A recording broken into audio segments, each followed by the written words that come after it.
Winter Latina Show. Hosted by IDM.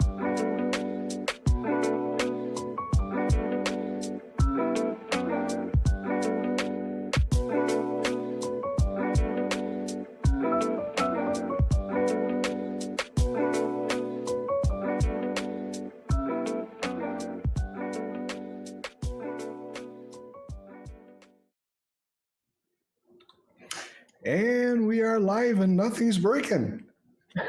Welcome to another fun-filled episode of the Winter Latina Show. For some of you, this is a holiday week.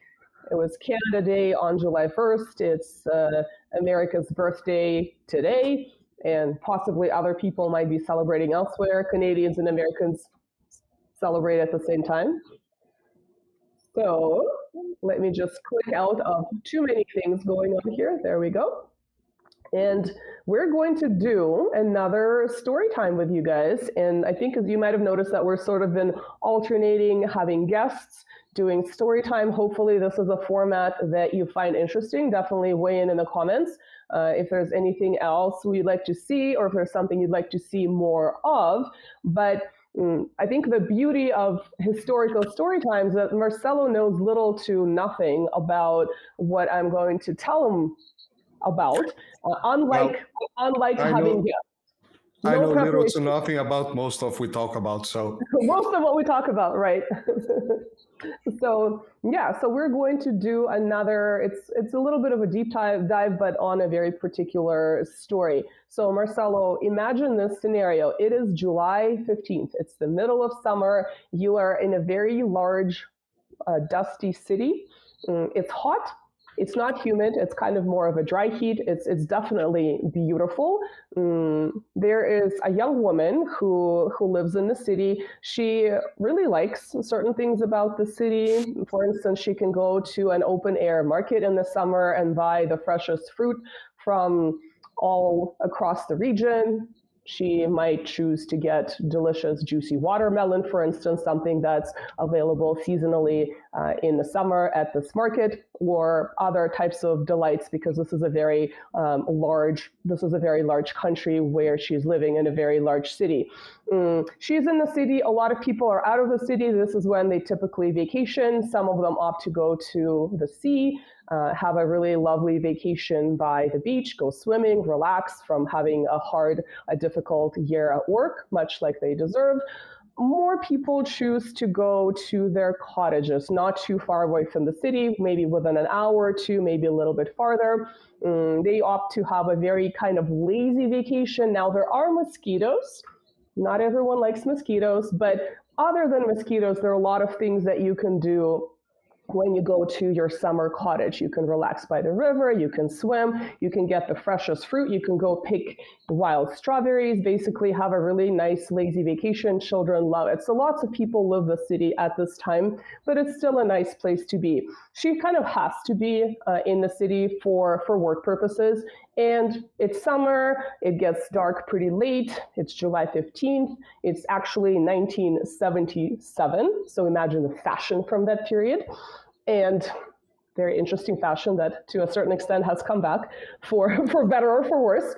And she decides to go to the movies. She actually decides to go to the very, very last screening. So even though it gets dark late because it's the middle of summer, it's actually getting dark. It's the last screening.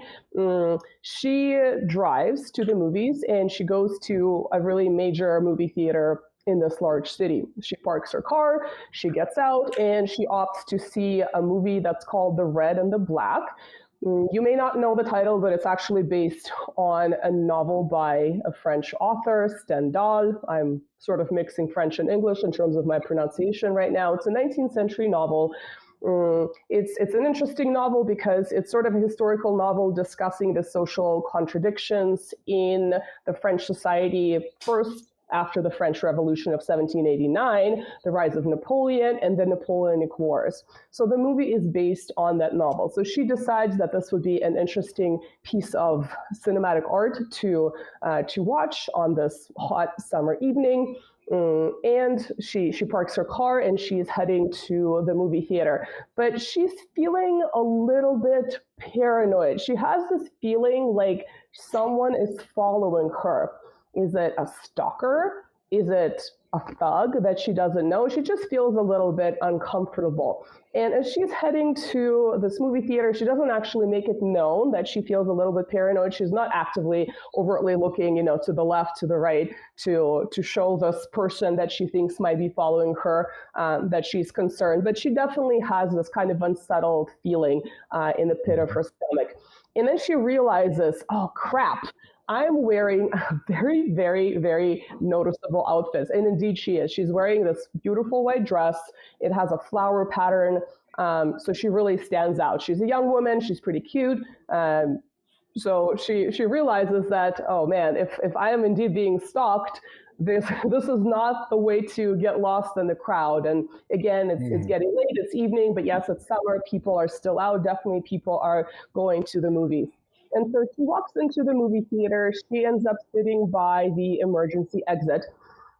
She tries to relax. The movie theater is not completely full because lots of people are out of the city, like I said.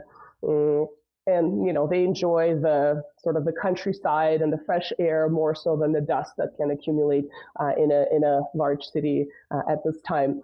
And she's not really there for long. She kind of looks around. She gets acclimated to the movie theater. She may be there for 10 minutes or so. Then all of a sudden, she pulls out a pair of pants, a black pair of pants, and she starts pulling on herself right in the movie theater. She's sitting by the emergency exit. Again, it's not packed.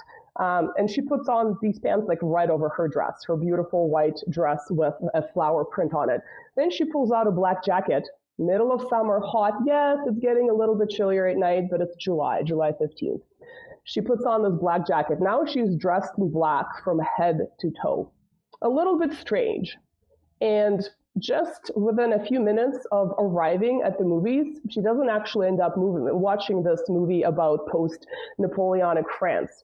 She ends up leaving through the emergency exit. And it's really unclear what happened. Did she feel so paranoid that she had to leave? Was she so concerned about having a stalker? Was this like a suitor that she rejected that had been following her and she was worried that he might have made it to the theater? Did she feel sick? Did she forget something at home?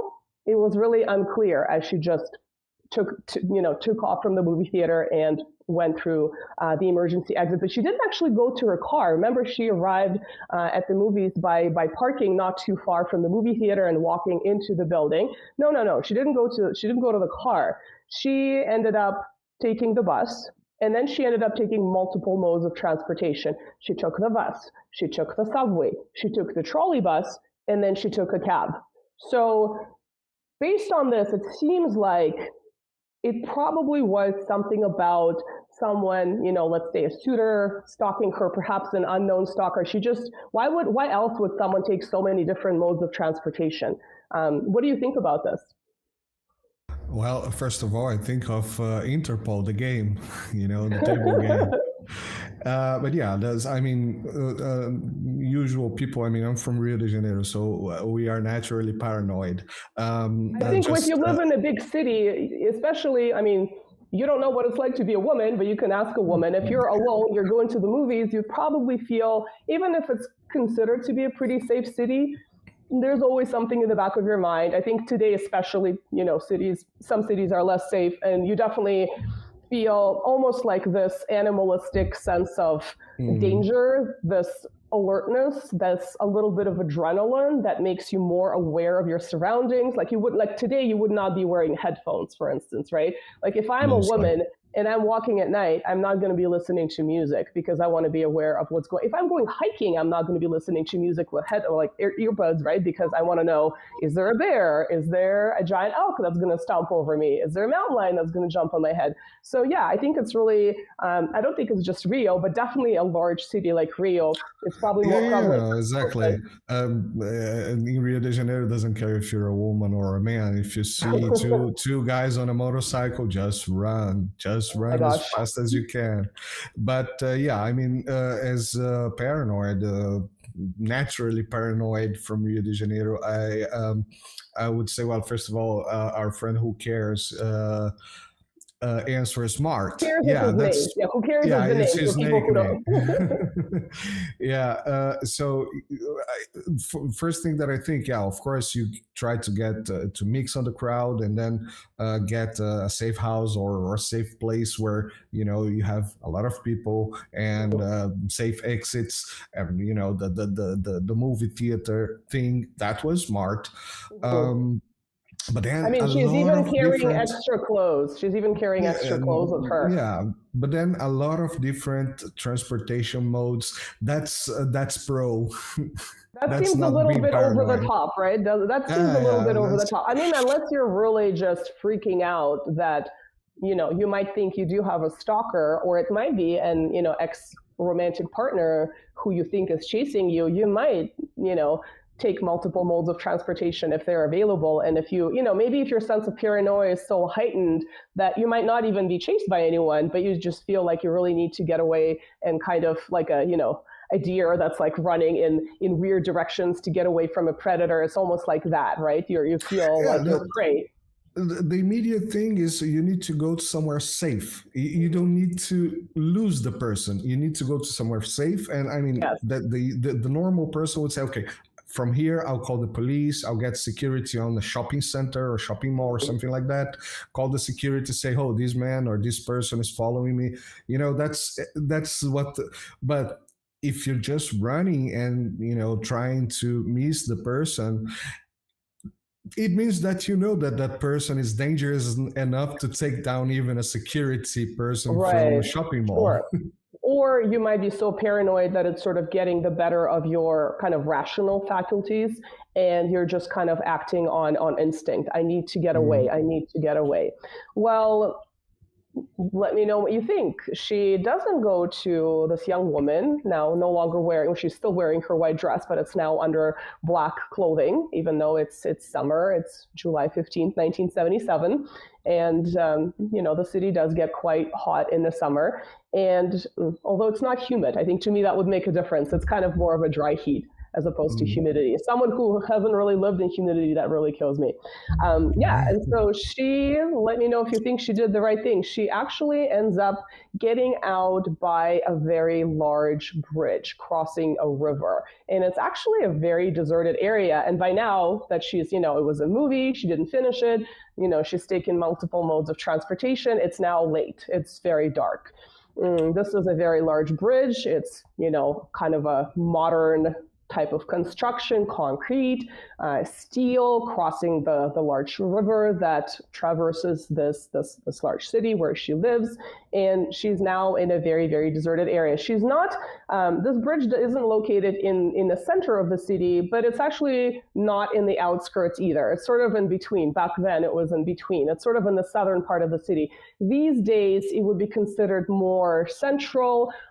There's some prime real estate in this particular area, but back then it was a little bit more south. But by subway, it wasn't really too far, especially by cab in the middle of the night, not too far to get to that particular area.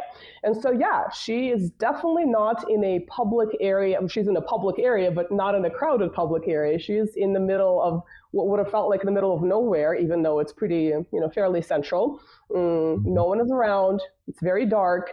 And she ends up climbing to the area that has railroad tracks. This is what she's trying to do right now. So, Marcelo, is this the right thing to do if you feel like you're being stalked, or the wrong thing to do? This is like a movie where you're going into the stalkers, choose, the horror yeah. movie, the horror movie villain's lair.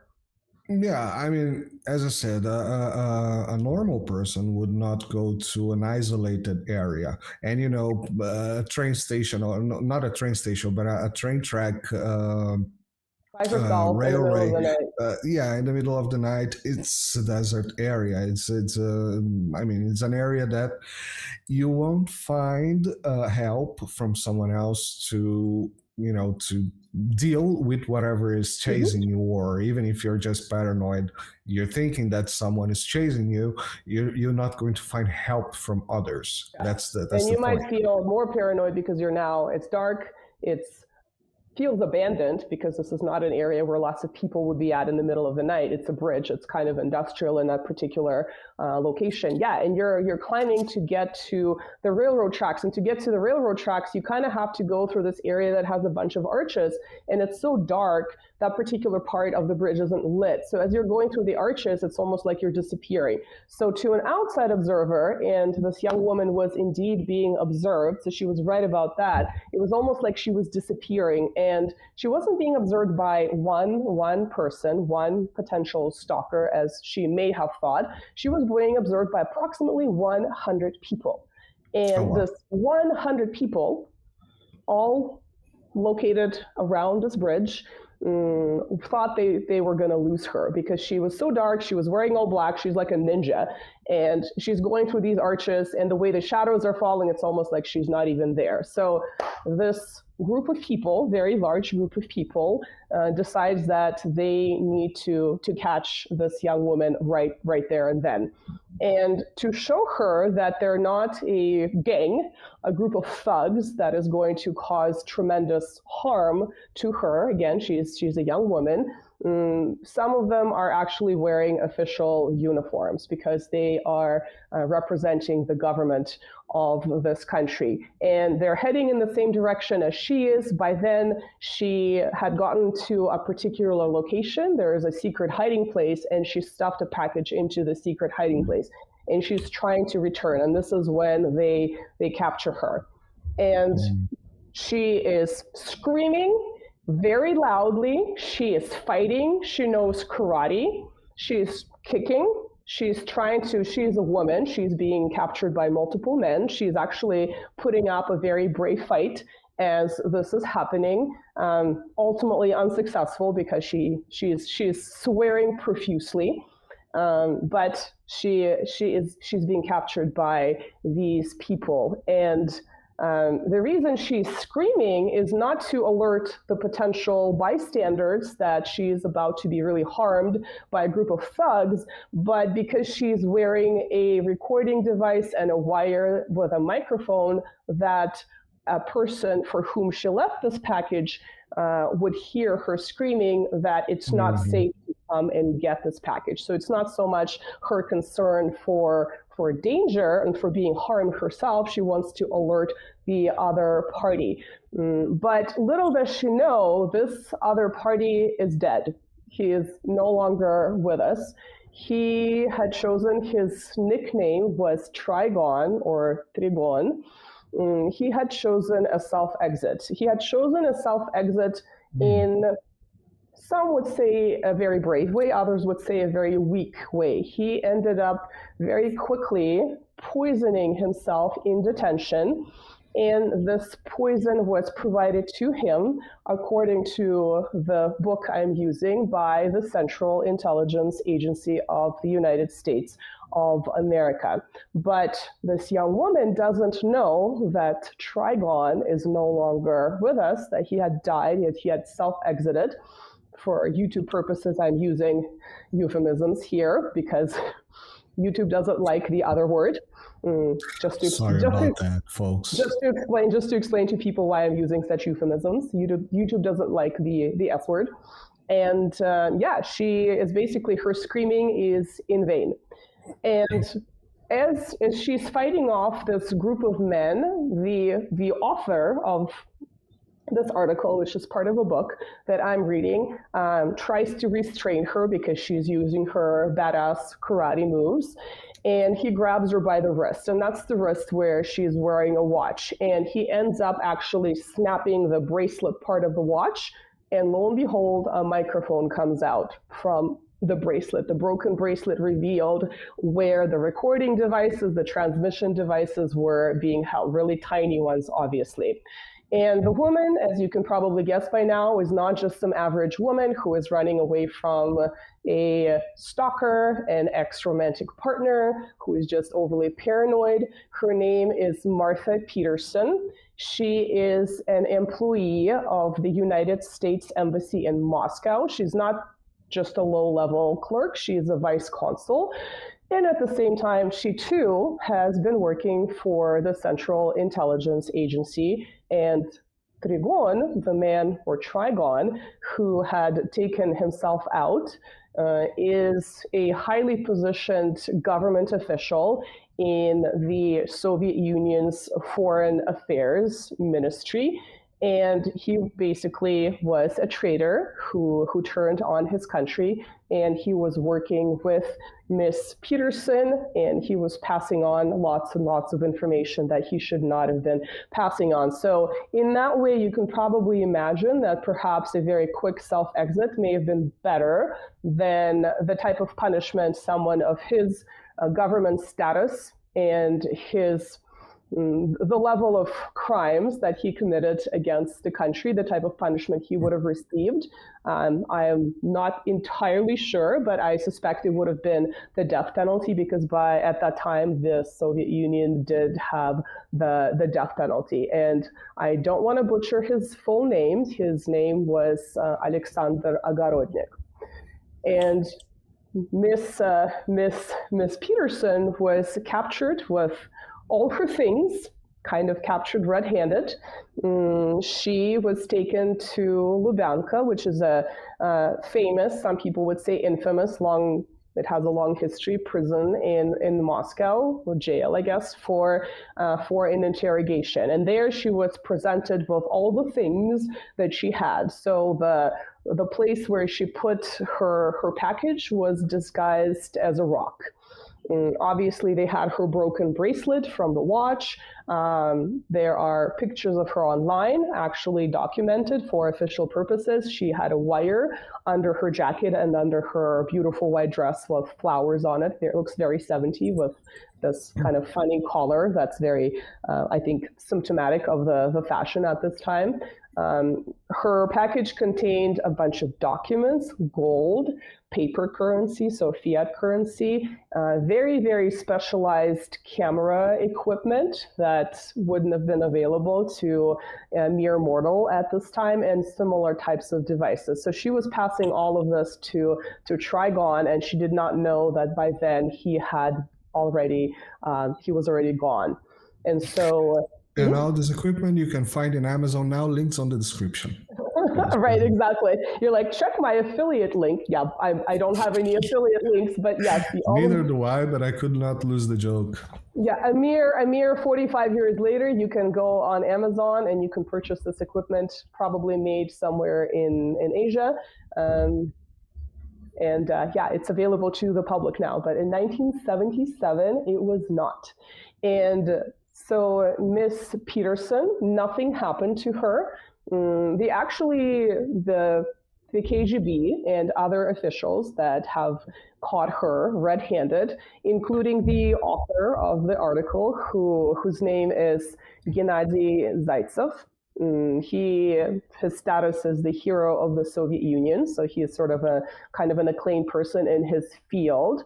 And he was also a commander of the Alpha Group, and the Alpha Group was is a super elite group with Spetsnaz. So he was at his professional height in 1977 to 1988, and then the early 90s. So he was sort of starting out in 1977. So he was one of the people that had to dress as a police officer or at least in an official uniform, to show that he's not a thug that is, trying to attack this woman in the middle of the night. So he's the one that's retelling the story. This was published in a publication called Russia Spetsnaz Россия. And he, even though he is describing what in his perception would have been the capture of an enemy spy who was at the same time a U.S. embassy staffer, he writes very respectfully. He compliments her bravery and her karate skills. He compliments her knowledge of presumably Russian language profanity as she's being captured. So it was definitely a very interesting read. And really nothing happened to Miss Peterson. She was deported the very next day. She went back home to America. And the Russian counterparts, of course, summoned the American ambassador, Mr. Toon, and he asked very nicely not to publicize the story because it's not a very good look. which is kind of funny because if you go and Google Martha Peterson, you'll see her book. You'll see lots of articles. You'll see CNN features on her. Now, some of them were made later once she actually sort of retired from the Central Intelligence Agency, which was in the early 2000s. So she was very active with them, it seems like, at least based on this official biographic description for a while. But the lack of publicity kind of makes me smirk a little bit, because clearly this has been used for books, for movies. You can find recent podcasts if you go on YouTube and type in her name.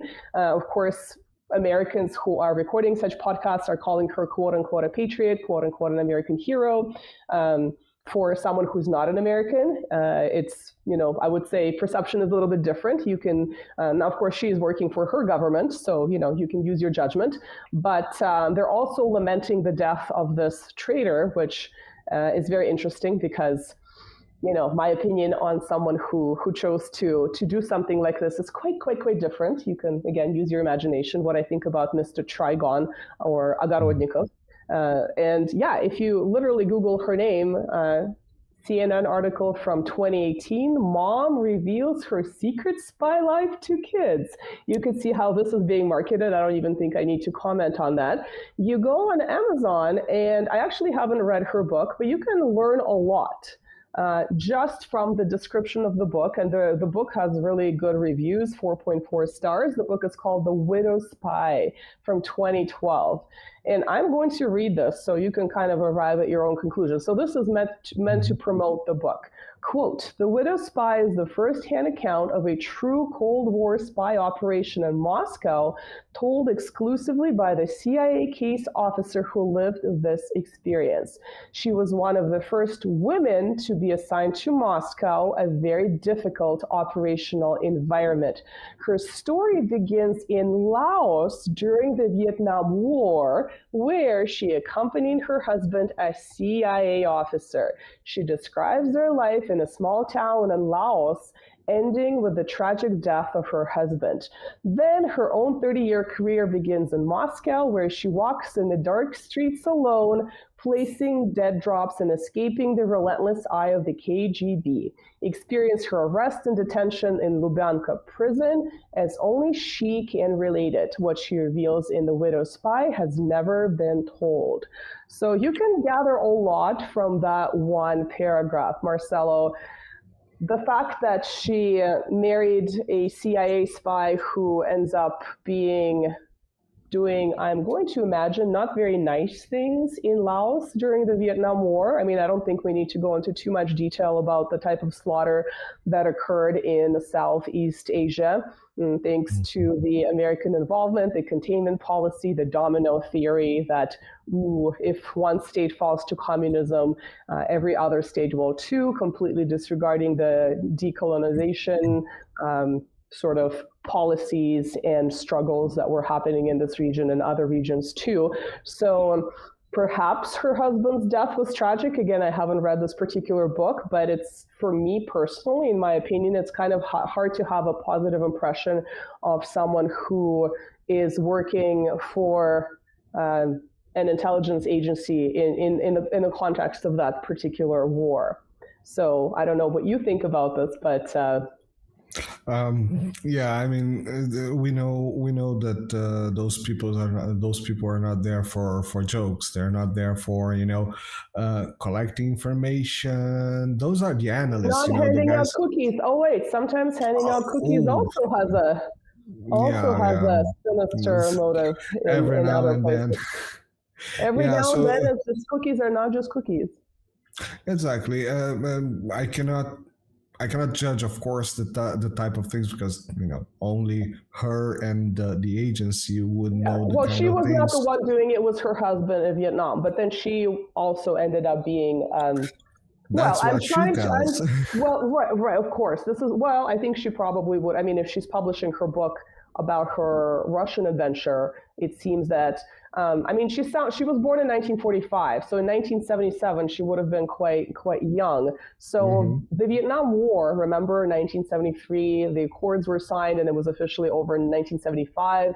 So it sounds like she would have been very young. So I'm not sure. She might have been starting out. Again, I haven't read this book. I'm just speculating, but she might have just had that interest because of her husband. I just kind of want to like separate her a little bit from what her husband was doing, because she seems to have been too young, but maybe I'm wrong.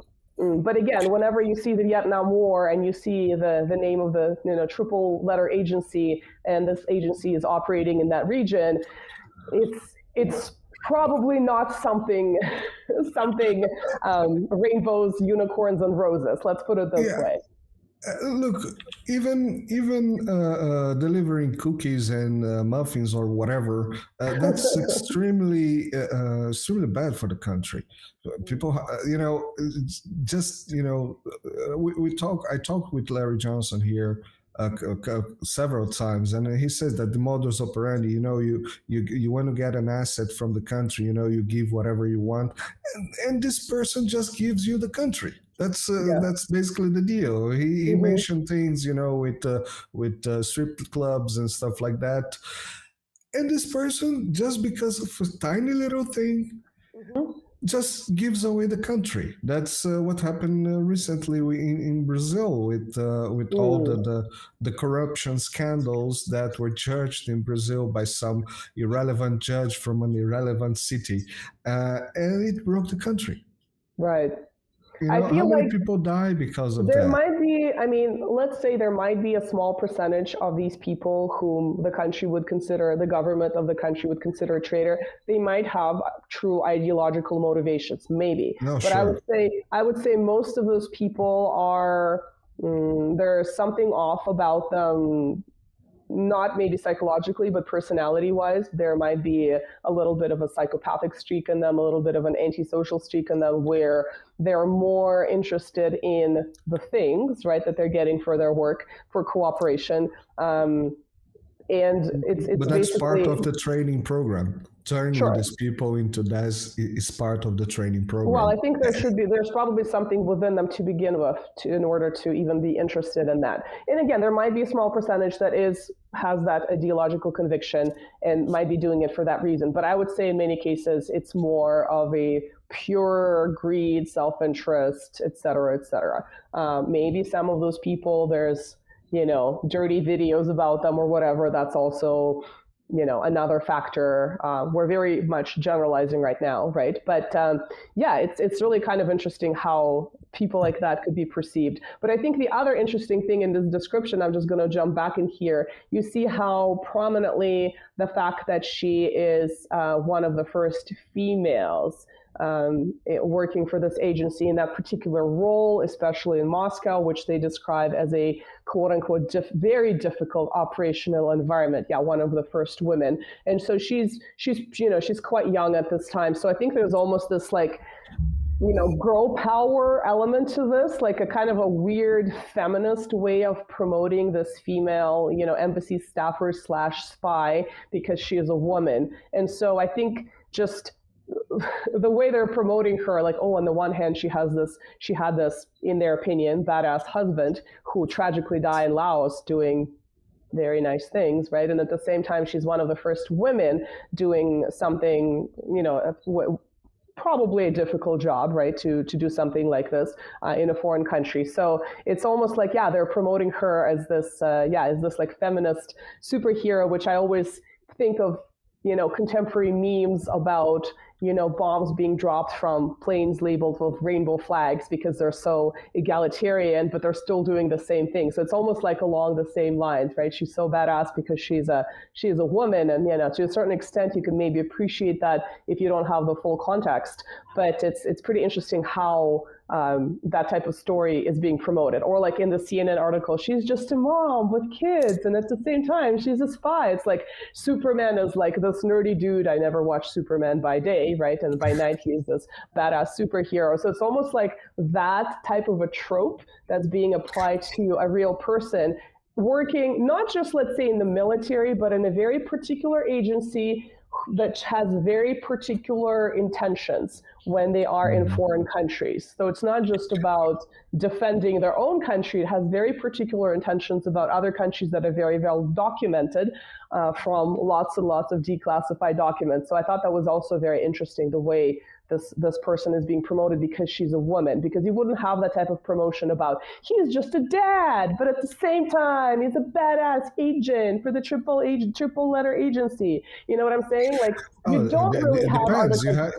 You have that movie with was it Jenny with Schwarzenegger and Jimmy.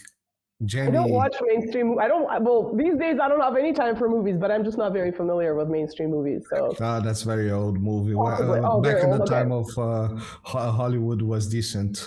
Oh, okay, very old. Maybe, but I think usually Jimmy Curtis. Is the way. Oh, okay, yeah. I think. Oh, you mean like a Gentleman Prefer Blondes? Oh, from like way back then. Way back then. Okay. Schwarzenegger was still a man, not an old dude. Schwarzenegger was still a man. Okay. Maybe not back then. Maybe then the 80s if it's Schwarzenegger. But but you know what I'm saying? Usually you wouldn't have men who are working for these organizations presented humanized, right, to the public as just an average Joe, your barbecuing dad on the weekend who has this badass side job of taking down the Viet Cong in Laos or something like that, right? So it's very specific, I think, to women that she's so cool. She's just a mom. She has children, but at the same time, she's like, she's finding these traitors in big bad Moscow and passing on secret camera equipment and bars of gold to them. You know what I'm saying? So it's really interesting. She eats Russians for breakfast. She eats Russians for breakfast. The Soviets. She eats them for breakfast. The commies, yeah, the dirty commies. She eats them for breakfast. Yeah, but it's really interesting. I mean, it seems like she's still. This book might be worth reading. I mean, maybe not reading it, just swallowing every piece of ideology that's in there, but just as a historic document. I think to me, reading articles by this officer who was, obviously very involved in the Cold War from this perspective, to me, this was very interesting. And so I think it would be interesting to read the other side too. And I don't think her story from the Russian/Soviet perspective is really known, whereas the book, again, it's not known to everyone, but it's known to a certain circle of people who would be interested in this type of historic, quasi-autobiographic literature with a touch of, history, very specific events. So I think it's definitely worth looking into. So I don't know the way that she, I think officially when she was captured, they claimed that she was hurt, but if you listen to this story, she's using karate kicks on them and they're really trying not to do anything again because she's a woman and there's like dozens of them, but they still break her watch because she's punching and she's kicking and she's swearing. You can kind of understand where maybe she was hurt a little bit, but it sounds like she's okay. And she's had speaking opportunities and book publishing deals, et cetera, out of this. So, yeah. I like the part when the guy compliment her profanity in Russian. Yeah, it's really kind of funny. So I don't know how much. I mean, it sounds like she was only there for 2 years before this happened. But he complimented her bravery again because she was alone and there are all these people there. But he writes, Madam Peterson bravely fought our operatives who were searching for a small reconnaissance receiver attached to her body. This is my translation of the Russian, while screaming loudly so as to warn the agent responsible for picking up her package. And so end quote. And then in another spot, he talks about how well she knew karate and how well she knew profanity. Again, I'm assuming it's not in English that she's screaming. Yeah, it says, quote unquote, Madam Vice Consul demonstrated brilliant knowledge of profanity and karate. In terms of classification, she ranked 6 Dan. I don't know karate, but I'm assuming the 6 Dan is high. Quote, end quote. Yeah.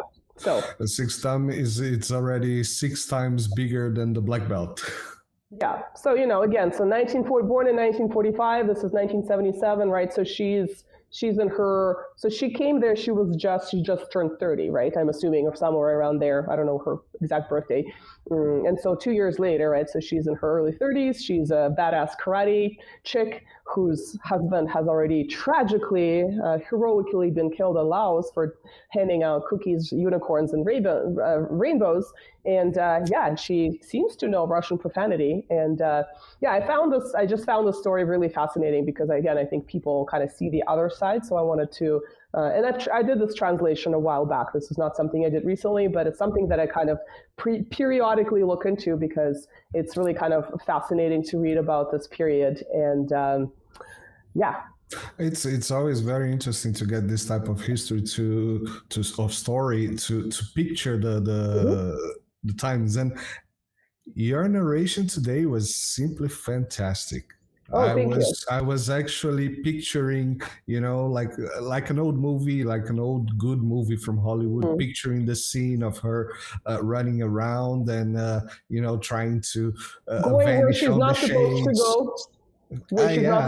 Don't go to the old bridge by yourself in the middle of the night wearing all black.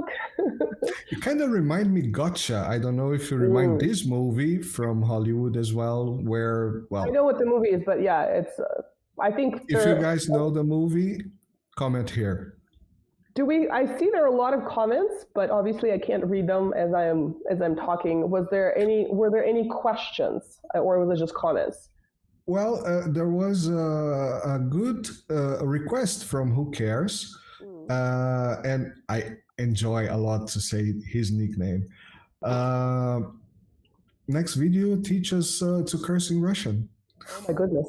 This is the one video that'll get me the clicks. It's like none of the deeply researched historic videos, interviews with people that I really investigated get me the clicks. Teaching to curse in Russian, that's the one that's going to get us the clicks. The history, exactly.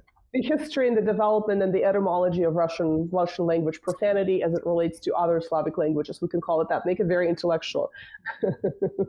There was an interesting comment from Gang Stalking Insider. My father was one of the inventors of impulse technology used in impulse weapons of the new generations. Harassment and calling me spy was a normal thing. Gang stalking is a normal thing. Wow. That's hardcore. Interesting. That's gang stalking is a normal thing in Rio de Janeiro, and you don't have to invent impulse technology. You don't have to invent anything. It just kind of happens. It just happens to you. You just have to live there. Yeah.